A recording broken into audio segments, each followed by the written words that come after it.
Hello. So this isn't a real show, guys, tonight. This is just me just talking to you guys for a few minutes about a few things going on. Is my audio okay, everyone? Just someone let me know out there if I'm coming through clear. So you may have noticed over the last week that the show didn't go as smoothly as it has perhaps in the past. I did have a guest that was unable to join us, and it's no one's fault. Hope to get back together with Wrath, find another time that's going to make sense. One of the things I need to face is I'm not a paying market. I've never paid for a guest. I'm never going to pay for a guest. So when other things come up professionally for people, it does put a strain on trying to make this show a priority to a guest. And there's going to be times when this happens. And that's actually going to play into one of the 4 things I want to discuss with everyone tonight. Just really in the name of transparency about what the next month is going to look like on the show, because it is going to look very, very different. And it's not a permanent change. But I want to first say thank you for guys. I know I did not warn you that I was coming on tonight, but I want to say, hey, Jess, hey, Jeff, hey, Dan, hey, Borderline 11, hey, Kevin, hey, Sean, everyone else that's not made any noise out there in the chat, hey to all of you. I do appreciate you coming on. I'm going to leave this video up for a decent amount of time, probably through the next month, just to kind of explain the month. And then it'll probably go away because it's just a communication between me and you guys. I don't like deleting things because it always makes people wonder what was there. But there's no actual content here tonight. And I don't think that's a bad thing. There's times when we're just going to have to talk. And this is one of those moments. And if I didn't have 4 things to tell you, I probably wouldn't do it this way either. But it just seems like the most effective way is for me to come out here and say hello to you guys, and say, just let you know what's going on with me. Hey, Nico. Hey, Apollo. Thanks for joining, guys. Thanks for making some noise in the chat. So I guess the big thing I just wanted to discuss with you is that some of you know that I have had a medical condition for some time. It's not a life-threatening condition. I want to make that very clear. However, it can mask more serious conditions, so it needs to be taken care of. That's the concern for my primary physician. Not everyone I've talked to on the road through this procedure is on the same page, which is frustrating. I won't lie to you, but the reality is I need to take care of this because better safe than sorry. And, you don't want to lead yourself down an alleyway that you can't walk back. So on March 10th, I will be having a surgery. Now, this is not a call for condolence cards. I'm not dying. But what it is to let you know that there is about a 2-week recovery period from the surgery. And while I'll be able to do some things, there is a pain component, and I am a person who refuses to take painkillers or over-the-counter drugs to any real degree. It takes a lot. I will fight through a headache or a tummy ache or whatever rather than take something. And I don't expect I'm going to be any different with this. So that's going to affect my ability to really perform as much on camera as comfortably as I need to do what I do. Not that I'm full of professionalism, because I think you guys all know by now that I'm not, but I don't want to put myself out there and make it uncomfortable for myself and for you guys. So I have not actually scheduled anything after the 5th, Friday the 5th of March. I may sneak a show in between the 5th and the 10th. If I'm really freaking out, maybe a dozen. I don't know. I won't do that. But the reality is that it's going to be 2 weeks where you're not going to see a whole lot of me. And, it's going to be a little bit of a tough time for me. I'm not going to lie to you. This surgery owes its existence to a previous surgery that didn't go very well. So, here's hoping that this one is not the second chain in a daisy chain of misery, but I'm hoping that this is the resolution. And I'm not naturally a positive person. So, I have a lot just rolling around in this head of mine that's not really that good. But what I'd say is that hopefully on the other side of this thing, it'll only put me in a position to, both in my professional life and in my YouTube life and in my writing life, allow me to do more and get more ambitious. There's no question when you have something hanging over you, you're not really firing on all cylinders like you should. And I know that I'm rambling, but stick with me. So anyway, on March 10th, I'm going to be in the morning going into surgery. I will be completely off radar for that day. So for those of you used to me making noise on Twitter or here or on other people's streams, that's just, I mean, especially on the 10th, that is not going to happen. And I doubt it's going to happen really a lot during that 2-week period afterwards, simply because I'm going to have a lot going on and a little bit of limited mobility. So that's where we're at for that. I don't want to belabor it. I think that's enough description.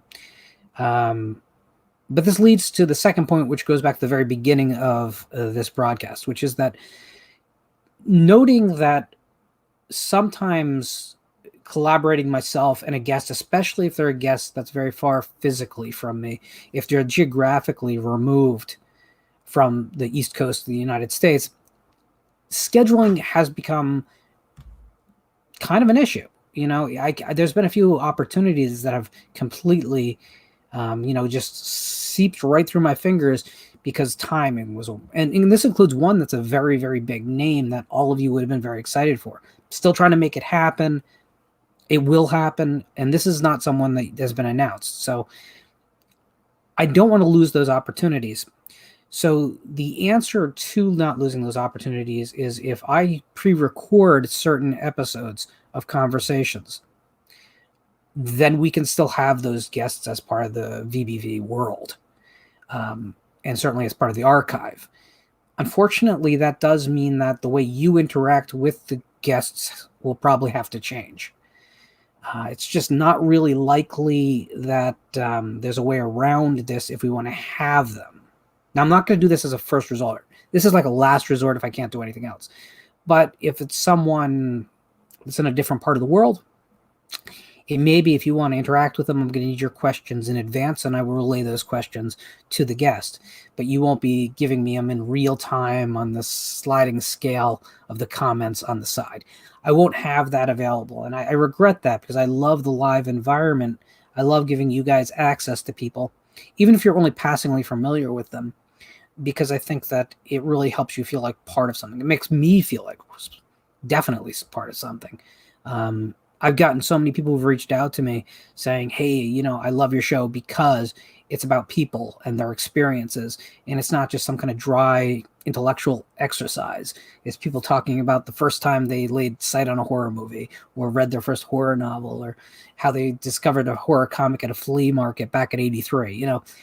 I think that's what this show really is about. It's about like why we are what we are. And that's what I'm passionate about. So I'd love to be able to give you those experiences from people that I know you want to hear from. But live definitely has hindered me to a certain degree. So I don't want to abandon live. Whenever I can make that work, that's the format. It's my preferred format. That's how I want to do it. But realistically, I think that we're losing out by just going live and not pre-recording some episodes. That said, I may have a composite answer going forward as well. And again, none of this is going to be happening before I return after that 2-week hiatus. But I want to let you know about that. The third piece of information is another not entirely happy one, but is very much an expected thing, which is that unfortunately my publisher, Cutting Block Books, who I had a 3-book deal with and who released Blue Eel back in 2000, I want to say 16. Someone fact check me on that. I have no idea when anything happens. Unfortunately, they are going out of business by the end of the month. I had just finished the new novel, Divide by Zero. And, it doesn't have a home. And I'm kind of professionally homeless at the moment as well. I don't think this is a long-term problem. I'm confident I can find the right home. But it's very important to me that for those of you who have expressed an interest, you understand this is going to probably push the timetable back a little bit further, only because new relationships with new publishers, there's always a period there of getting used to each other and forming exactly what a book should look like. I'll keep you abreast of that, and I'll keep you up. If you've been waiting on the book, all I can say is I'm very happy with the end result. I do think it's the best thing I've written. It's definitely the longest novel I've written, and I think it's really ambitious. I think you're going to like it. There's going to be people who scream that it's not horror. They're wrong, but as you know, I have a very wide definition of horror. There are definitely science fiction and fantasy aspects to it, but at its core, it is just a cosmic horror piece told very street level. And it's also a heist novel. So if you like kind of the Oceans thing, but always wanted it to be gory and nasty, Divide by Zero is your horse. Final thing I have for you tonight, and then I'll take a few questions, I guess, if you guys have them, is that I'm doing something else. I had a conversation with one of you not terribly long ago about they were looking for a really nice but affordable copy of Bram Stoker's Dracula. And in their searching for a good copy, they'd come up pretty much snake eyes. Everything either looked too classy, which is like this oil painting of a field, on the cover, or it was incredibly like just gaudy, some like cartoonish drawing of Dracula holding his cape over his. And I was kind of shocked because I have a copy of Dracula that's published in the 1950s. It's nice, and that was always my go-to copy. But I did the research. I went onto the market and kind of looked, and you know what? There's not a really nice looking copy of Dracula outside those kind of Barnes & Noble fake leather-bound editions, which are nice in a kind of Walmart sort of nice way. It's not like Target nice. It's kind of Walmart nice. Yes, it's a kind of leather-bound book, usually paired with Mary Shelley's Frankenstein for some reason. There's so many better choices of things to pair it with, but anyway, and it just occurred to me that the market desperately needs a good-looking, modern-looking edition of Dracula that you'd be proud to have on your bookshelf, And I'm not talking about a hardcover. I'm talking about a trade paperback, something nice and affordable that everyone can kind of like have as a showpiece. Like, it's kind of a shame that we have all these wonderful limited editions of all these newer novels of varying qualities, great novels, horrible novels, things in the middle. But like the cornerstone classic of the genre by anyone's estimation does not currently have, I think, a good representation on the marketplace. So I'm taking it upon myself to put that edition out. It's a public domain title, which means anyone can legally release it. Just can't use anything that's been in a previous edition that is exclusive to that edition. So in other words, outside the actual words, I can't use anything that's ever been out there before. That seems like a challenge, but it also seems like something I really could get passionate about. So I want to put this book out, and if it does well, I'd like to put out other public domain titles that you guys would probably enjoy, but right now either don't have the distribution, or if they do, again, you're kind of looking at these kind of crappy looking editions. So this is a project I'm undertaking. Obviously, the first book will determine whether I want to do more of it. I'm not a publisher by trade or by heart. This is something I just want to do because I think the market needs it. I was really shocked, guys. There are hundreds of editions of Dracula if you go through Amazon. And if you do please, absolutely, do the experiment. Do it. Go to Amazon, look at it. All the cover, all the formatting, all the intertext, it's all garbage, including from like the Penguin Classics edition. It looks like it could be any book. It doesn't have any personality to it. And I'm not picking on Penguin because their book at least is nice but generic. There's some really trashy looking editions. There's places that were really careless with the text. So I'm just going to be trying to fill a void. And I'm not trying to make, I would not, listen, I don't want to lose money on the deal, but I'm not looking to make money as much as I'm looking to put out a really nice edition of book that I think we all should own. I mean, it's Dracula, right? All right. So that's the 4 points I have. Surgery, recording episodes, no publisher, Fangs. That's where we're at right now. And I'll let you know that's going to come. That I'm going to work on primarily while I recover, because it's something I can do between my writing and that, because I'll be pretty much bound to a chair, for a while. So that the goal is that, probably by the end of winter, early spring, that edition could be out, because I don't have to write that book. I don't have to edit it. The editing, all that's done. I have to format, and I have to figure out how to do all that for a print edition. I don't think I am going to put out a ebook version of it, because there's enough of them out there, and ebooks really aren't bells and whistles anyway, right? You got the text, you're happy. Okay, I'm going to go back up to the start of the comments for any questions you guys are having, because I've not been looking over at them at all. A bunch of people saying hello. Steak Sauce says that he's offering sponge baths. Well, depends what kind of sponge. If it's like those, the synthetic square sponges, I'm not interested. If you can come up with like something that helped deforest a coral reef because you plucked it yourself from the East Indian Ocean, we'll talk. Hayden's not streaming tonight. I don't believe him. Not for a second. He'll do it later anyway, because he'll get bored. Hayden saying, hope all goes well, Lauren. So do I. I'm not going to go into what the surgery is, but it is on a incredibly sensitive and tender part of the male anatomy. So,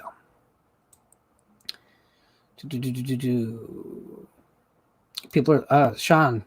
Steak isn't anyone's Kathy Bates. No.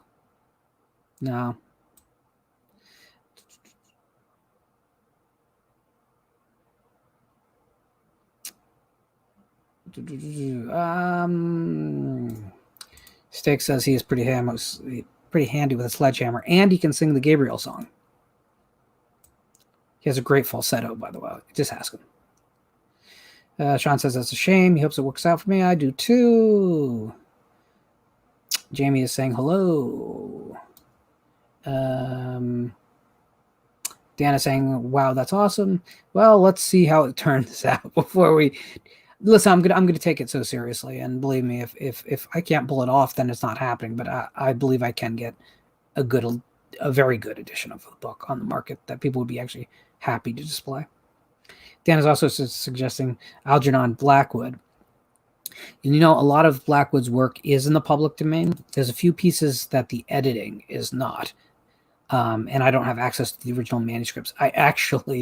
Blackwood is one of the main names I'd be interested in.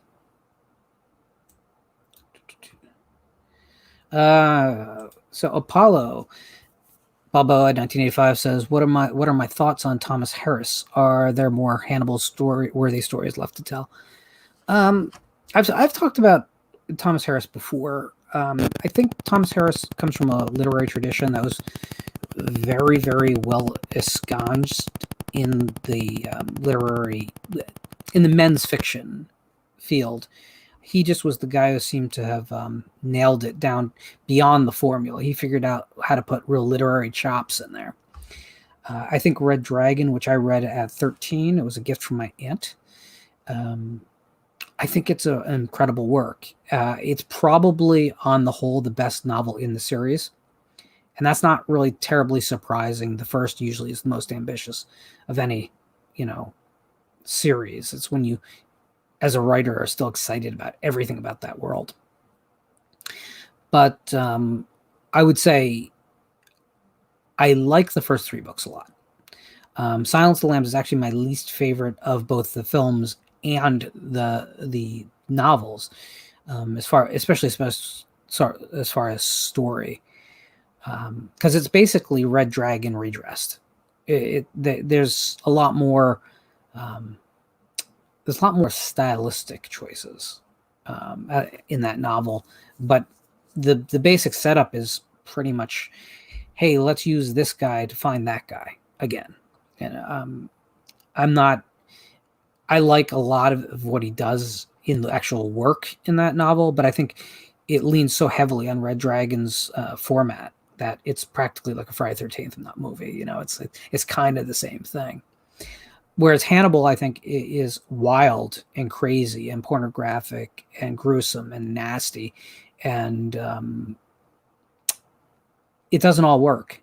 But it swings so far beyond the fences, right? It's swinging past the parking lot that you got to respect and love it for going too far, just way too far.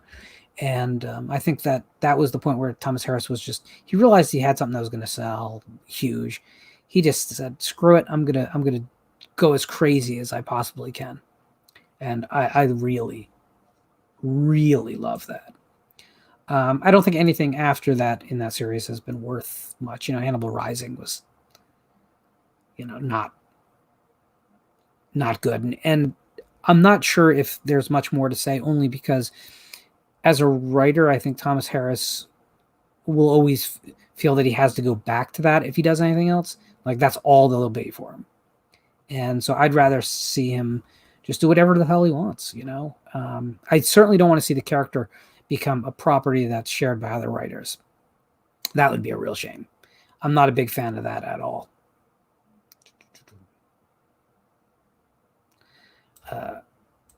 Steak Sauce says, Sponge Bath, it isn't an offer. Well, we'll talk about the... I don't do lavender soaps, though. I mean, you're going to have to come up with a soft soap that has a different fragrance. And no patchouli either. I'm not a hippie. And Jamie's saying that she's thanking Steak for helping with the sponge baths.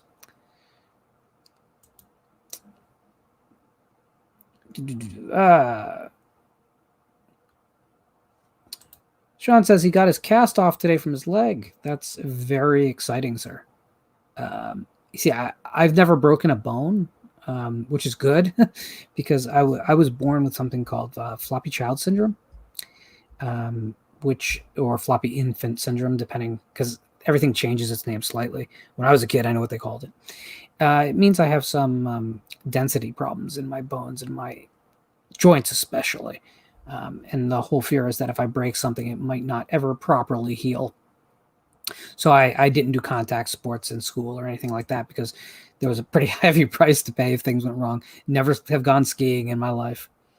I think my nose that's a different story, but that's all cartilage that's had a bad day. Sean McMahon says, Red Dragon, I love that book. Yeah, I think it doesn't get talked about nearly enough. I do understand why Michael Mann changed the ending for the film. And I think it was the right choice, especially if you've seen the adaptation they made called Red Dragon. I mean, that ending does not work on film.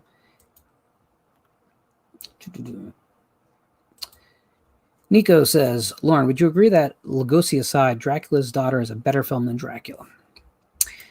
I think Dracula's Daughter is a great, great, great film that does not feel a thing like a sequel to Dracula.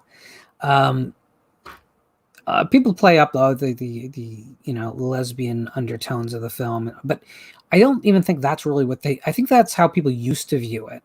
I think it's just about a strong female character, really, and that was so foreign to that time period. That kind of strength from a character. There's something that was, I think, inherently challenging about that film's portrayal of women, period. I think it's a great film. Dracula, the 1932 Dracula has kind of this mystique around it. And while I think the first half of the film is way better than the second half of the film, I can't really divorce Lugosi from it because then you're just talking about the Spanish version, right? And that has more problems. The one problem it doesn't have is better photography. It has way better photography than the English version. So it's weird to me. Maybe I'd consider Dracula's Daughter superior, but it's not a situation like Bride of Frankenstein versus Frankenstein, whereas in my opinion, like, that's not even worthy of debate. I very rarely meet people who are hardcore Universal fans who who say, well, no, the original Frankenstein is better than Bride. I don't think I've ever in a serious conversation with someone deep into Universal films have I gotten that. I mean, more casual fans, I've definitely got that, and I respect that. I think it's a different experience for those of us who really, really grew up with Universal monsters and they were really important to us. I think that for us, Bride is like the perfect film. But yeah, no, I mean, listen, I wish sequels today could be as good consistently as most of those Universal sequels. Something like that's a step down in quality, like Ghost of Frankenstein. No question, it's a big step down from the first three films, right?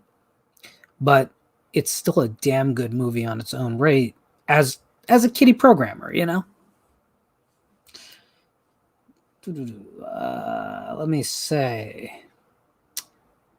Rock Music Forever 90 says, Que pasa, Lauren? Well, I think you should watch the video from the beginning. That'll probably explain it all.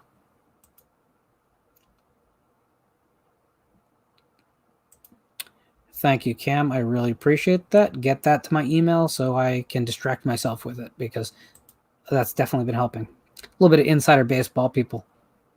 I make the opening bumper trailers for, not trailers, the bumper segments for Agent Frey. But I have to, of course, rely on all the participants to send me clips to work from.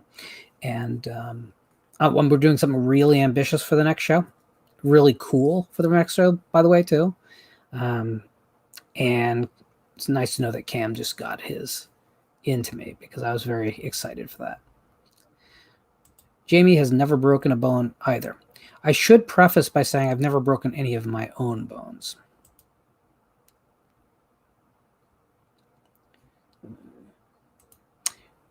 Cam says, Hannibal Rising was written as a novel only because someone else was going to adapt the script Harris into a book, and he just did it fast.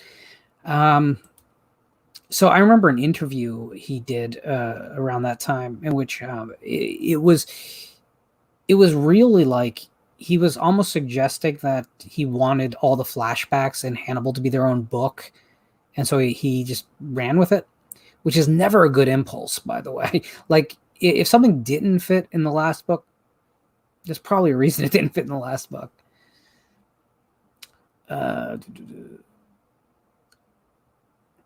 Steak Sauce says, has anyone seen the Wrong Turn remake? Daniel says, stay away from the Wrong Turn remake. It is garbage. I know that they changed the concept, and I don't mind that. But Dan, I also we've been pretty on each other's wavelength recently. So if you didn't like it, maybe I'm going to take my time getting to it. Then again, I still haven't watched Possessor, so I'm horrifically late. Sean says, agree 100%. Bride of Frankenstein is the better film. Yeah, so Bride of Frankenstein is a film that has blatant errors, continuity errors in it, because of reshoots and because of losing an entire 12 to 20 minute section of the film, depending who you talk to. The Dwight Fry character's whole subplot is gone. And yet it doesn't matter, because that movie is just such a powerhouse at connecting with the viewer. It's amazing. I can watch Bride of Frankenstein at the drop of a hat. I easily have seen the film over 100 times in my life. Easily. And I know people say that, like, I've seen Star Wars 600, but I never believe those people, by the way. But I legitimately have seen Bride of Frankenstein way too many times. So Jeff asks, I just watched Son of Frankenstein. What do you think of that one, Lauren? I think Son of Frankenstein is, again, it's a big step down from Bride, but how could it not be? It's a lot broader, almost to the point of being comic book, over the top at moments. But there's a lot that still works in that movie. And while I think the saga of Wolf Frankenstein is not exactly as compelling as what came before it, I like the movie. I genuinely like it. It's easy to see why Karloff had enough after that, though, especially if they ever approached him with the screenplays for Ghost or the Wolf Frankenstein meets the Wolfman. There was no way he was strapping the boots back on for those. Lauren strikes me as a vanilla almond kind of guy. You have to remember that I don't have a sense of smell, right? So when I make jokes about lavender and patchouli based on their reputation of, either being like, the overly hippie or overly like Earth Mother type of sense, I have no idea what either smell like. I haven't had a sense of smell since I was 2 when they cauterized my nose for having nosebleeds every day. And they burnt out all the taste buds on the ridge of your nose, which is how you actually smell. It's the same process as tasting. It just happens in your nose. And I don't have the hardware. They're gone. They all got burnt out. So I've never smelled most of the things you guys have smelled. The first 2 years of my life, maybe I did, but I have no memory of those things. And because someone's going to ask, my taste buds in my mouth and tongue are completely intact. So yes, I can taste everything as good as you, and maybe better, because I don't pollute my sense of taste with my sense of smell, which is what all of you do, which is why you guys love coffee and I find it bitter and disgusting. Oh, let's see. We're talking Son of Frankenstein, huh? Dan says he has many issues with it. Oh no, you're talking about wrong term. I think. I don't know. Steak Sauce says he loves Bride of Frankenstein, so even if you're not still in Jersey, I love you, man. Sean says, do I think that Frankenstein would be the hardest of the Universal Monsters to remake? No, I don't. I think you don't want to just remake what went before, and you don't want to go back to the novel, because realistically, the novel has no appeal to the modern audience that expects a Frankenstein film. We learned that, right? Branagh's film is awful and just not easy to digest at all. It's not terribly accurate to the text, but it's closer than the Universal films. No, I'll tell you what I've always thought. My pitch, if I was in a room, with a producer, I'd say, this is a film about a creature. It's a killer, right? The worst killer, maybe some kind of horrendous serial killer who dies, but they keep him alive in a coma. They artificially keep his body alive. And what they're doing is they're using gene therapy to grow organs inside him, and they're transplanting those organs out. It's like they're growing organs to sell, basically. It's a medical warehouse inside a bot in this. And as he's obviously growing these organs, like his glands are going crazy, so he's deformed and he's barely human anymore. And then one day he wakes up and decides to go collect his organs.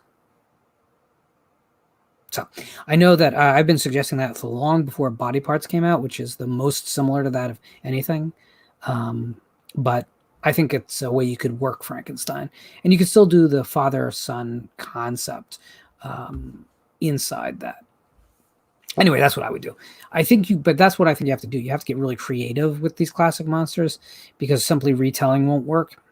But smart and creative, not clever. Like Invisible Man was clever, but yet it doesn't really work when you start tugging at it. Like everything just worked to a little level it needed to be a visual story. But beyond that, there was nothing. And I think the Universal monsters deserve depth, this is the main reason that I was not a fan of the Invisible Man remake, and most people did like it.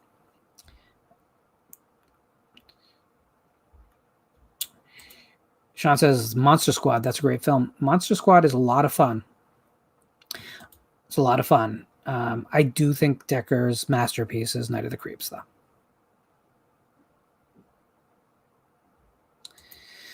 Sunika is saying that Son of Frankenstein is an operatic spectacle and has saved the horror genre from a dormant period. For that alone, he loves it. Yeah, well, the biggest problem is we were barreling towards the Second World War. It was just a period where horror films really went pretty dormant for a lot of reasons. The main one was that, Hollywood was a shell of what it was, during the 30s, during the war years. Son is I just have never connected with it like I do with the first two films. The first film has plenty of issues, it really does, but it does get me every time. The classic scenes in that film, obviously the little girl at the lake with the flower, that stuff that just I will never not love that in the original Frankenstein. So Dan says if they remake any more Universal movies, they need to resist the urge to make them action films. Yeah, I agree with that, but unfortunately, the problem is that we haven't had a lot of horror films that have crossed over that barrier to be mega hits. And the problem is these properties are too big by themselves not to come out as mega hits, right? So the problem is that if you make a small, truly horrifying horror film that's R-rated, you're not getting $150 million box office out of it. And unfortunately, with these kind of characters that are worth this much, you got to. These intellectual properties have values, like real values. And if you attach the wrong type of film to them often enough, the actual value of that property decreases. And you can it's a commodity. It's a real, like, tangible commodity. I mean tangible too. Like, it's not just the idea of it, it's everything that can be produced based on it. So you don't want to get to the point where no one wants to make a model kit of the Creature from the Black Lagoon because you just made 6 bad Creature from the Black Lagoon movies. So Hollywood, as wrong-headed as this is, keeps making action films because they think if they get it right, the payday is so high, right? Because action films make the most money in Hollywood. But unfortunately, it's just a bad match to the source material. I'll tell you what I would not be opposed to. If they want to do kind of the traditional monsters in a very traditional, not re-envisioned way, give us animated features. Really stylish animated features. I'm not a comic book fan, but what DC has done with their animated features, due to the Universal monsters. Give us those films. New films featuring those creatures, very stylized animation. Because I think that can only help grow the brand.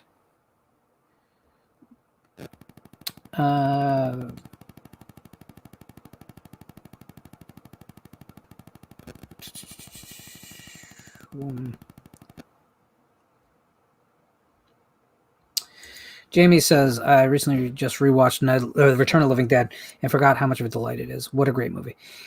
It's amazing. It's an amazing film.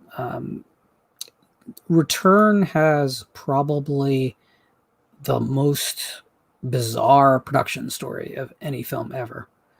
Based on a John Russo novel in name only.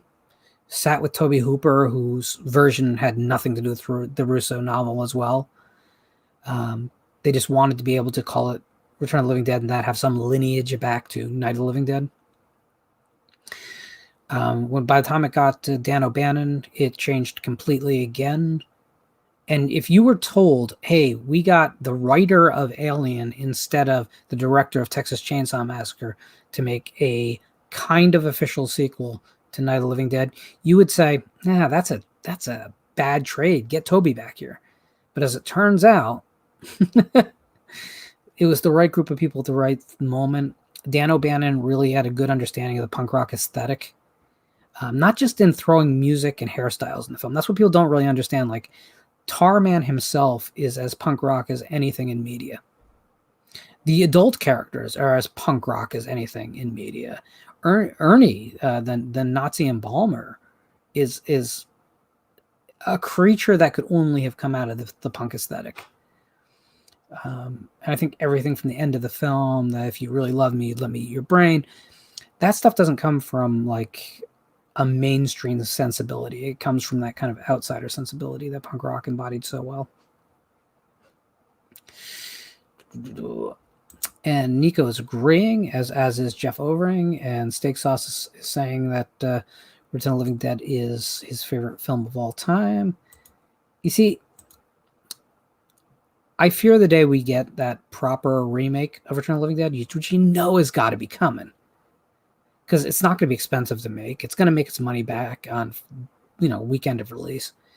But the aesthetic is what makes that movie. It's nothing else. I mean, the actors are great. The score is fantastic. The music is unbelievable. But it's because it all works together into one aesthetic that we'd never really seen in horror before. If you haven't ever seen the original TV spots for Return of the Living Dead, search them out. They're on YouTube. They're in horrible quality.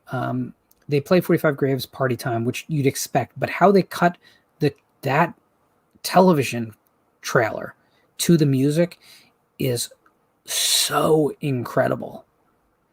In fact, they at one point make the Party Time chorus skip, and they show the one zombie jumping through the window repeatedly. It's amazing. It's great filmmaking that was made for television spots. So there was a lot that went right with that movie. Oh, Nico says that Steak Sauce is a man of taste and civilization, sir. I toast your continental discernment, brother. Yeah, here's the deal.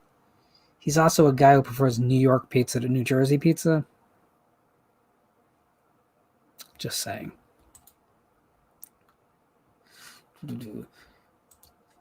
Jamie says Tarman rocks. The next horror t-shirt is going to feature him. I have a t-shirt that has the original one sheet art, and I don't wear it a lot. But that's I think I love original artwork. I kind of don't like when companies do different. I just want the original one sheets 99% of the time. Sean says no remakes, please. Well, I got news for you, man. Just as I'm reading Shock Value, which talks about Dan O'Bannon and on John Carpenter's Dark Star. Right. I want to like Dark Star, but I just don't like that movie. There's not much to like, to be honest with you. It's an idea. It's like a student short film that's way too long and doesn't convince me of anything it's trying to do.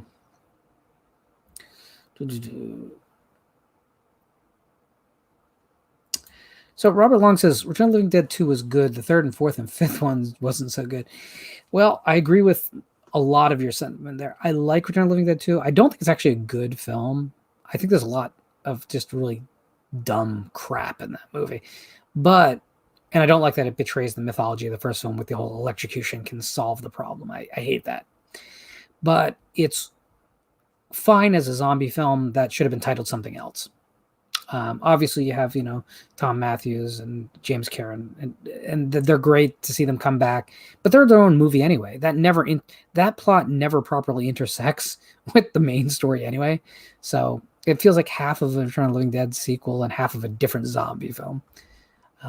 Do like Suzanne Snyder's hair in that movie though. Yeah, Jamie, she's going to have to do a celebration of Return of the Living Dead as a celebration of hitting 200 subs. You're doing great.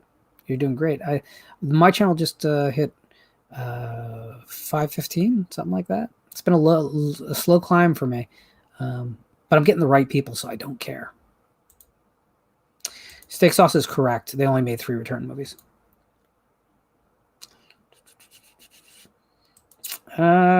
No, Robert, I think you're wrong. I think if we took a poll out there, most people would agree that there's only 3 Return of the Living Dead films. Dan, I hear this from a lot of people that they just love Melinda Clark and the makeup and the S&M punk rock look to her. It's just not enough for me, and there's not enough happening in that movie. There's long sections in that movie where just nothing happens. And it'd be different if it was a really lush production with a lot of atmosphere and mood, attitude, and I just don't get that. I don't get that at all. Nico says, Return of the Living Dead was made by fans. Return of the Living Dead 2 is made by businessmen. Return of the Living Dead 3 is my all-time favorite, with 3 and it's a beautiful love story horror. Wow, Nico, I would never have guessed that you prefer Return of the Living Dead 3 to the first 2. I would not have pegged that from you. You're full of surprises. Uh-oh, Jeff Woods. You're going to get me in trouble. Let's talk about The Fog instead. I love The Fog. Prince of Darkness was the first Carpenter film that I didn't love. Right from Assault on Precinct 13 up, I loved everything I saw from Carpenter, and I saw Prince of Darkness in theaters, and I went in like, oh my God, I'm going to back of the theater, my head's going to get blown off. And I came out saying, well, that was kind of okay-ish. Ending kind of sucked. Alice Cooper was really good in it. I don't know. I just feel like that movie has grown a lot more of a cult following than I ever expected it to.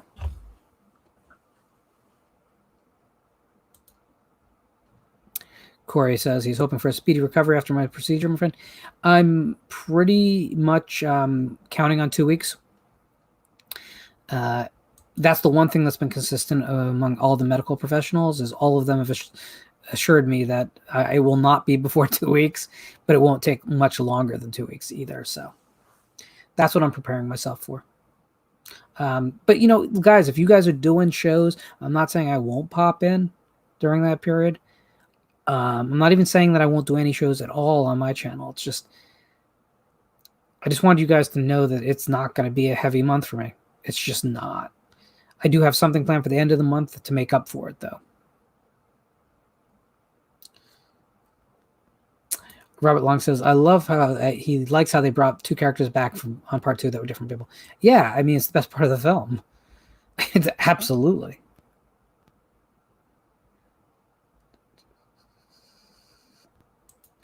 Jess seems to be confused as well. He seems to be insinuating there's more than 3 Return of the Living Dead movies. Never heard that. I've never heard that anywhere. Kevin, I've not seen Psycho Gorman. Here's the thing. Everyone was screaming at me that I needed to see it because, oh, you're going to love it. Well, most people don't realize I don't like horror comedy. And what you have no reason not to know from me is that I have no connection or love for Mighty Morphin Power Rangers. And I hate kids. So I went from being excited, oh, there's something coming out and people are really up on it, to it's probably just not for me. And then when Piz saw it, I just said, listen, man, you know me pretty well at this point. Should I? And he said, I don't think you're going to enjoy it. And he knows me pretty well. I'm ready for you all to tell me I need to give it a chance, and I get it. But there's a lot on my list. Saw says Prince of Darkness was meh. I couldn't say that better, sir. That's why you said it.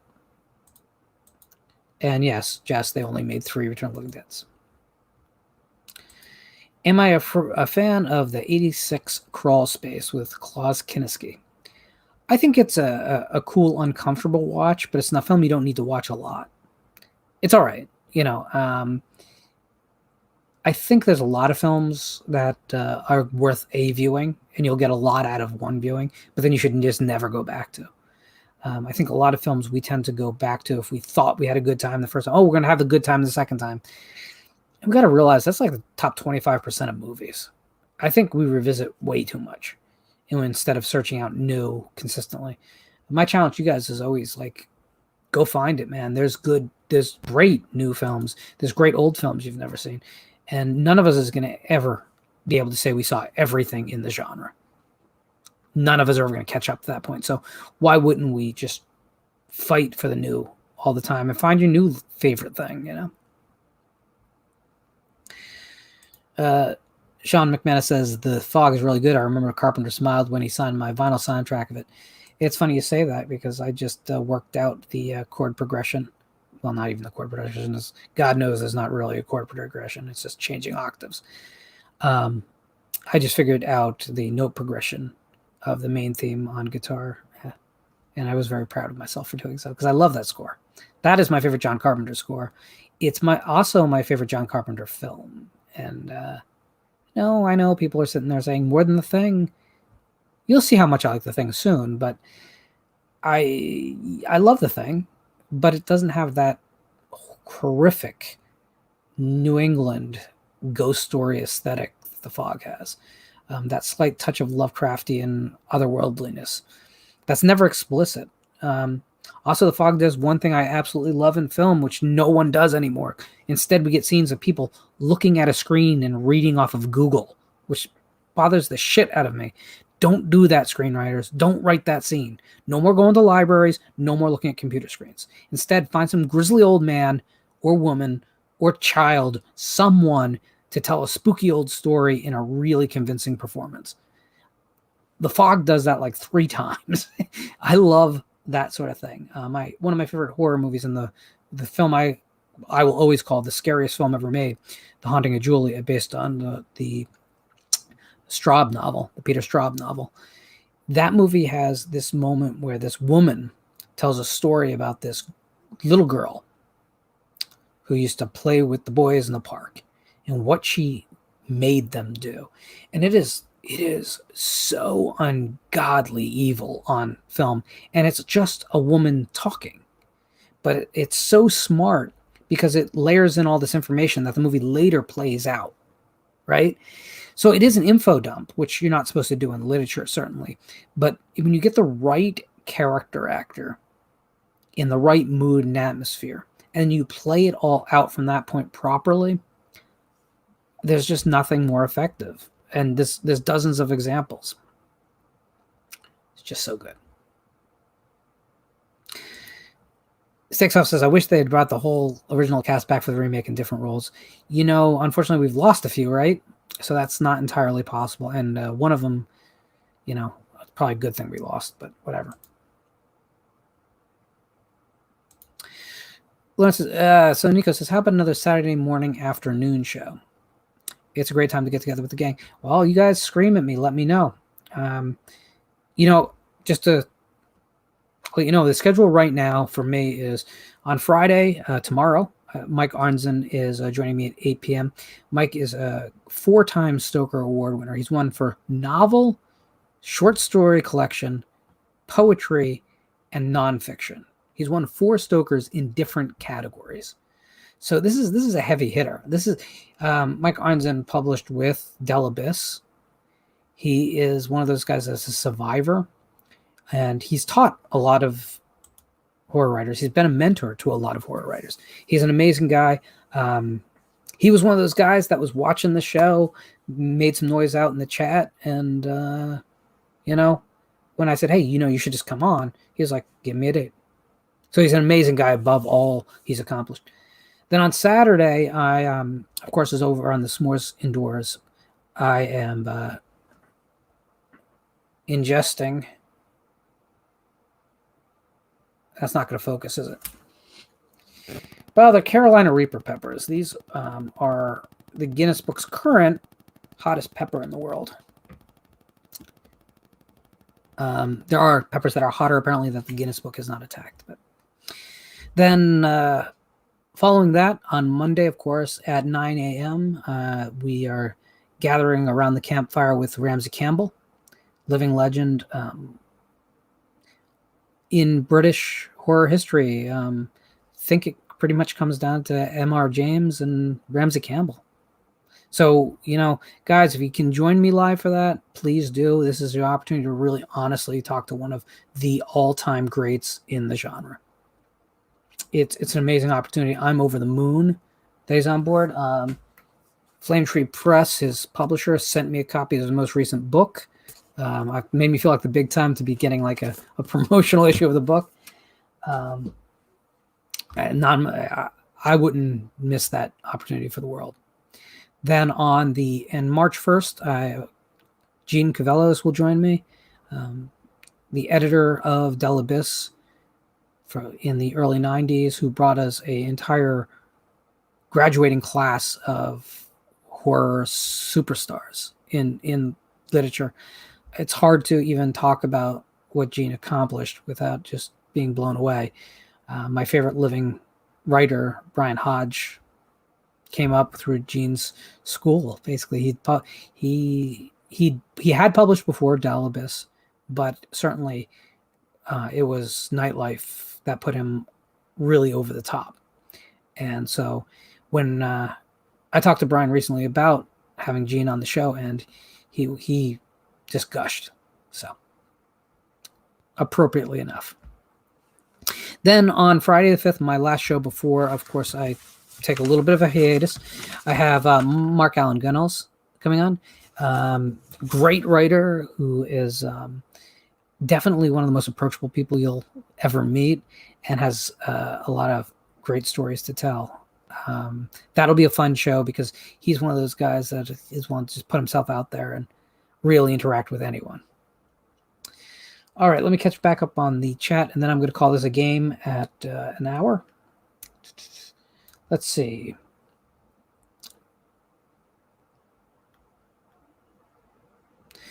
Sean asks, which is better, Return of the Living Dead or Day of the Dead? It's actually not that tough of a decision.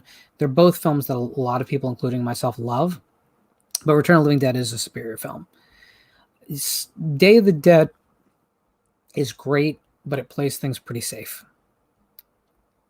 To be honest. You replace the farmhouse with a missile silo, and then you replace like the angry, grouchy, probably racist guy in the basement with the commanding officer of the military, and you replace Ben with, a scientist. It's basically Night of the Living Dead, right down to the ending. So, I mean, I don't think, if we're being completely honest, that Day of the Dead can compete with Return, which is just such a incredibly creative film.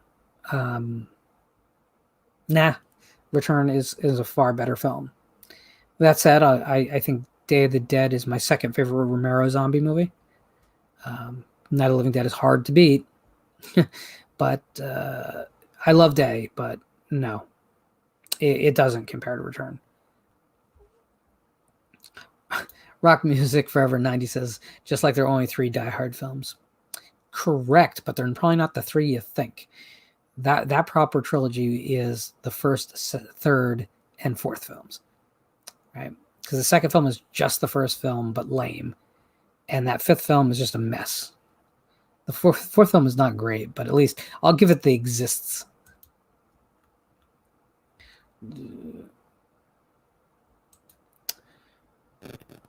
Just, you keep suggesting and implying and shadowing the idea that there are more than 3 Return of the Living Dead movies.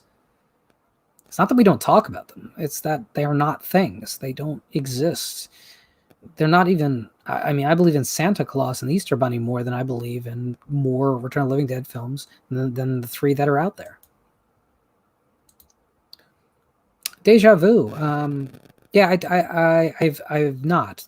And I've been kind of hedging my bets on whether I should because people have telling me I'm not going to like it. Oh, wow. You know why that happened? That because the chat on my side just went back up. That was not a repeat comment.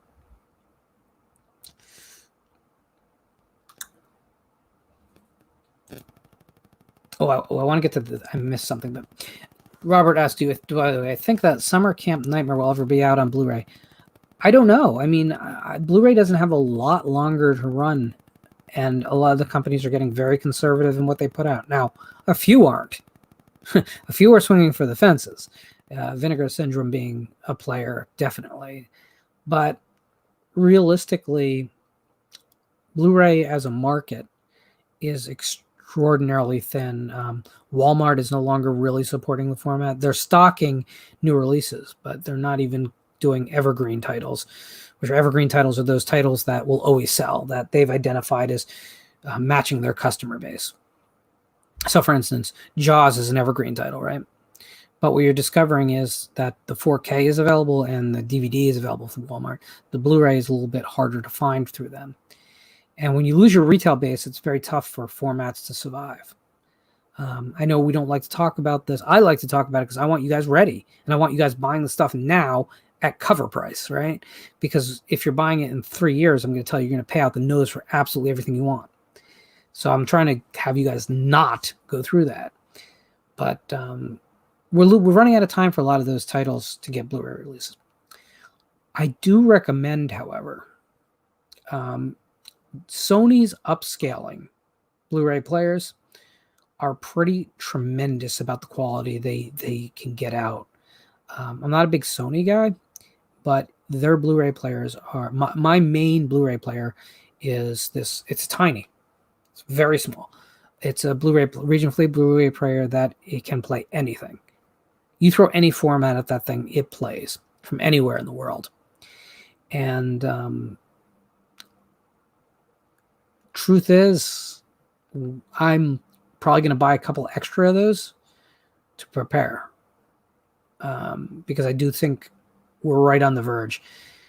We were down 25% in sales again last year, and there's only so much market it can lose before profitability becomes non-existent, and all the distributors decide it's just not worth it. We're close. We're not far off, guys. So please, if you are in the position where you can still support physical media, please do so. And try and support widely. Don't just support the big release of that week.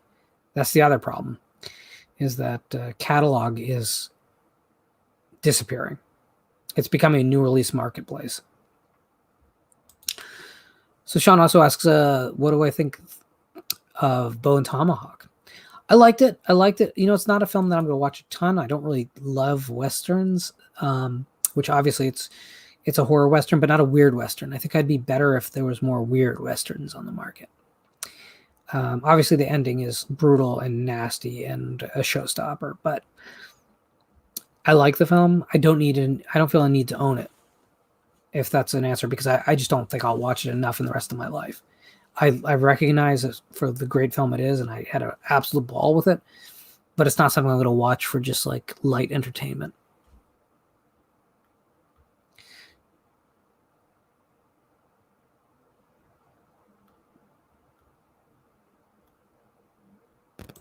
I thought Peck did die. I'm going to live in a world where he did. You can't make me live in your world. So I'm not really worried about this. I haven't gone through the ghost pepper thing. It just can't be bad. It can't be worse. It can't be. And this is the last pepper in the challenge. So at this point, I'm in.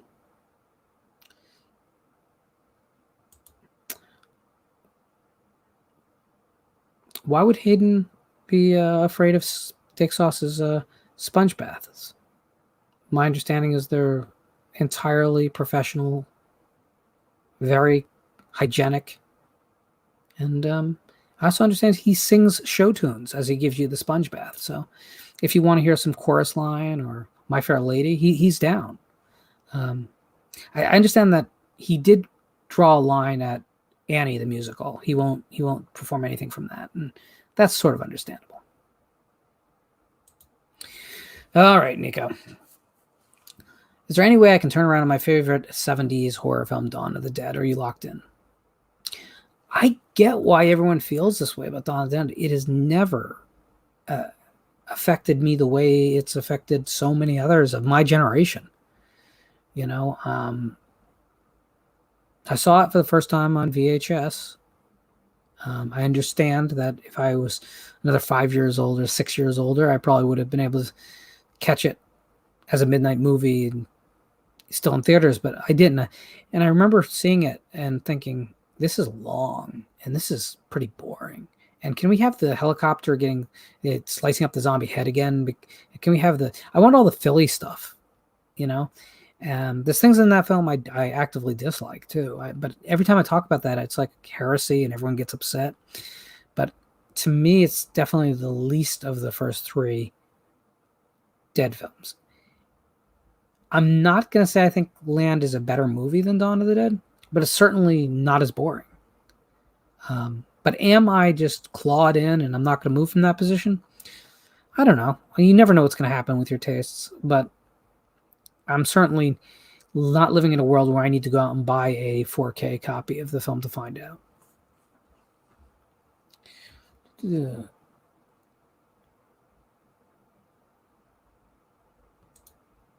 I don't know what this means, man.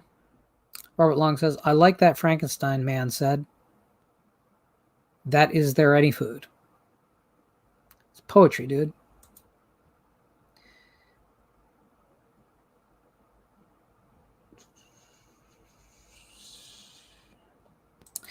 Yeah, Nico, I'm not trying to suggest that no one's not putting out great stuff, but you have to understand, like, I mean, your example, the Japanese Invisible Man movies, that's awesome, but who besides a few of us gives a crap? Let's be honest. That's not a hot seller. You can't even sell that Fly box set to the main population, and those are a lot higher profile films. I just think we're at a point where the big titles are all released. The streaming is taking over the world as players die because they're made cheaply, right? They're not you don't have Blu-ray players lasting 10 years. As they die, they're not being replaced because people say, well, I stream more than my television does it all. And that's really bad news for distributors of physical media.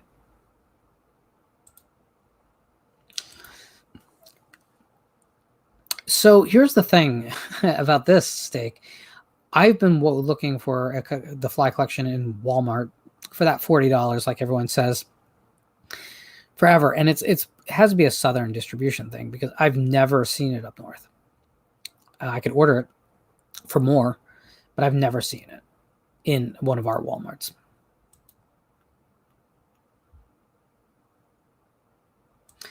Jess is saying that Dawn of the Dead is his favorite, but he thinks Night, Dawn, and Day are pretty equal in different ways. He also enjoys Land quite a bit. I can't believe I own Diary and Survival. I do not own Diary or Survival. I did see Diary in theaters as a midnight movie, though. And my friend Randy and I walked out of the theater going, what the hell was that?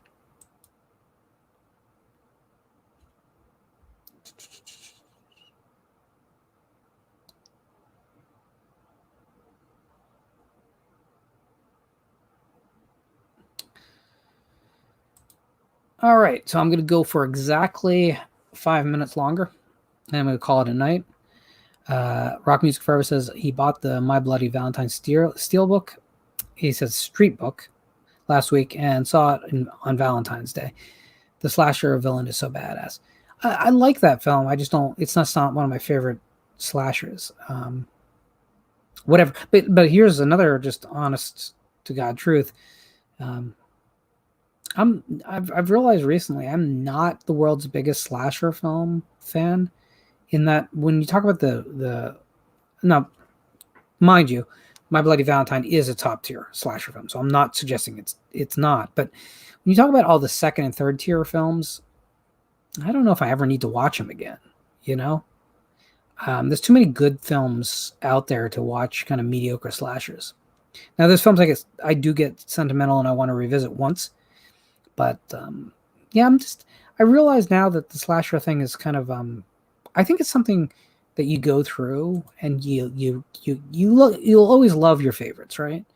But I don't think that anyone stays loving the whole slasher thing for the rest of their life. Maybe that's me coming off like an old man. I don't know. Probably true.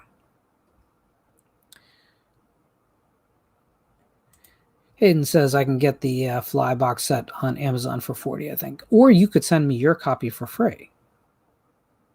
That's the alternative. That's what I'm holding out for. Honestly, here's the thing, guys. With that, I desperately want Curse of the Fly on Blu-ray.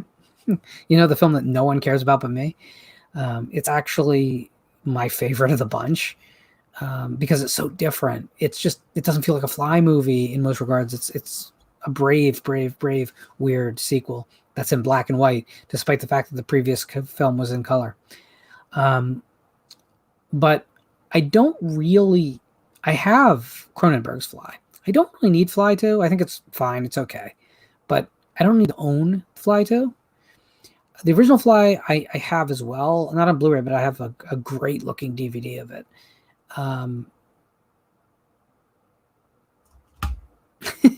You know, it's kind of like, that's why I've hesitated this long. It's that I'm trying to justify $40 for me to watch Curse of the Fly too many times and for the rest of my life.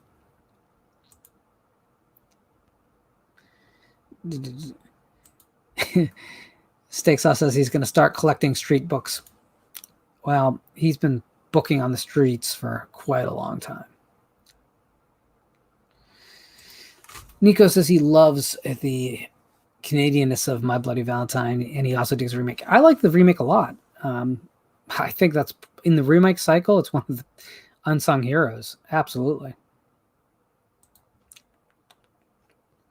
Nico says he is team Curse of the Fly too. I could have predicted that. I think we disagree about some things, but on a lot of things we agree. I just think that movie is so wonderfully bold.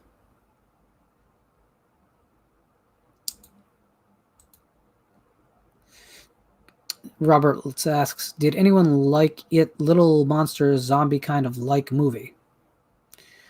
Are you using some kind of voice recognition software, sir, to voice to text? I've never seen Little Monsters. It's really not for me. I'm not a kids film fan at all. I wasn't even as a kid. So, and Nico doubles down and says, I'm team Curse of the Fly too. There you go. All right, guys. So didn't really mean to turn this into a Just Talking genre show, which I probably could rebrand it at this point. But I want to thank you guys all for watching. There's been like 25 of you, according to the number in the corner of the screen, which is usually not nearly all of you that are tabulated, because some of you are watching and not signed into YouTube. But I'm going to say goodnight. I want to thank you. Again, don't worry about me. 2 weeks of a hiatus, and I will be back. And that doesn't start, of course, until after the 5th in my talk with Mark Allen Gunnels. That'll be my last live show for a little while. Certainly, I'm not booking any guests during that period until the very end of March. Also, I'll be recording some shows rather than doing them live, just so I can get those guests into the fold so that you guys can enjoy hearing from them. Also, the book is going to take a little bit longer to come out now that I'm searching for a publisher, because my publisher is out of business. But it's still gonna find its way to you, I promise you. So if you're looking forward to it, just hold on a little tight. It was never going to come out tomorrow anyway, but it might be a little bit extra time. And finally, I'm putting together a version of Dracula that you'll be proud of. Original text, I'm not making any kind of changes to the original Bram Stoker novel, but it's going to be bound in such a way that you will be proud to display it in your cases, rather than kind of like, oh, but it's Dracula, so it's cool, right? But I know this copy looks lame, but so anyway, I want to thank you all for being here and all your well wishes at the beginning of the video. I will be seeing you guys in passing long before you miss me. Have a great one, guys.